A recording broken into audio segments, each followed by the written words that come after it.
Thank you very much. I'm going to have to interrupt again here.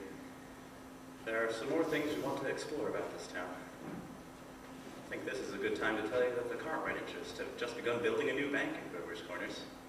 Had to go to Vermont for the marble, sorry to say. And they've asked a friend of mine what we should put in the cornerstone for people to dig up 1,000 years from now. Of course, we're putting in a copy of the New York Times and a copy of Mr. Webb's Sentinel.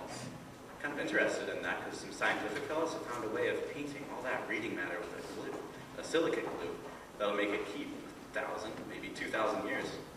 And we're putting in a Bible and the Constitution of the United States and a copy of William Shakespeare's plays. What do you say, folks? What do you think?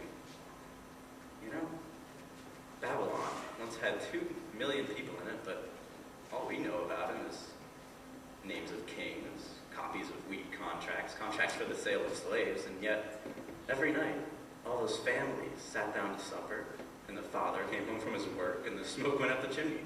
Same as here.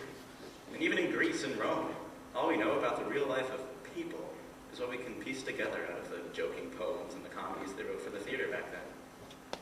So I'm going to have a copy of this play put in the cornerstone, and the people 1,000 years from now will know a few simple facts about us, more than the Treaty of Versailles or the Lindbergh flight.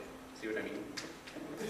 So, people 1,000 years from now, this is the way we were in the provinces north of New York at the beginning of the 20th century. This is the way we were in our growing up, in our marrying, in our living, in our dying. Good deal of time's gone by. It's evening.